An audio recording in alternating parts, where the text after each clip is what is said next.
যখনই আমার হাজবেন্ড উইন্টারের টাইমে কলকাতা যায়, কলকাতা থেকে কিন্তু নলেন গুড় নিয়ে আসে। কেন এখানে কোথায় নলেন গুড় ভালো পাওয়া যায় আমার সেরকম একটা জানা নেই। আর এই নলেন গুড় আসার পরেই শীতকালে সব থেকে প্রিয় আমার যেটা ড্রাই কেক নলেন গুড় দিয়ে বানাই, সেটা কিন্তু আমার সব থেকে প্রিয় কেক।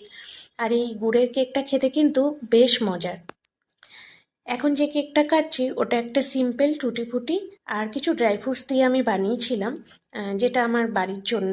আর সব সময় কেকটা না আমি গরম গরম খেতেই ভালোবাসি। তোমাদের কি গরম গরম কেক ভালো লাগে? আমার তো ভীষণ ভালো লাগে। আর সকালে আরও কেকগুলো আমি দেখাবো, রাতের বেলায় কিছু কেক বানিয়ে রেখেছি। আর যেটা বললাম নলেন গুড়, ওইটা আমি সকালে তোমাকে উঠে ওর ভিডিওটা দেখাবো।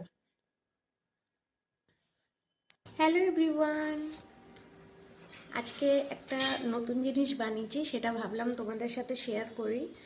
এটা হচ্ছে নলেন গুড়ের কেক। এটা টি টাইম কেক, আর এটা হচ্ছে পুরোপুরি নলেন গুড়ের কেক। এটার একটা বাইট পুরো নলেন গুড়ের টেস্ট আসবে। আর তার সাথে তো আমার ফেমাস যেটা টুটি ফুটি কেক, যেটা অনেকটাই বেশি মানুষের ভালোবাসে, অনেক কাস্টমারের মানে ডিমান্ড এই কেকটা। আর এগুলো তো নর্মালি আমি বানাই, কিন্তু এবার ফার্স্ট টাইম বানালাম নলেন গুড়ে ড্রাই টি টাইম কেক।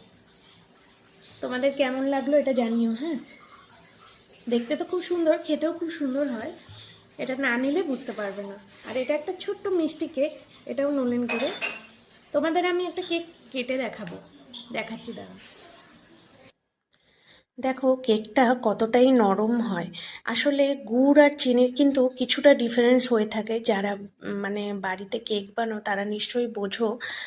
চিনির যে কেকটা হয় না, ওইটা কিন্তু অনেকটা সফট হয়, আর গুড়েরটা জাস্ট একটু হার্ডও হয়, মানে বেশি সফট হয় না।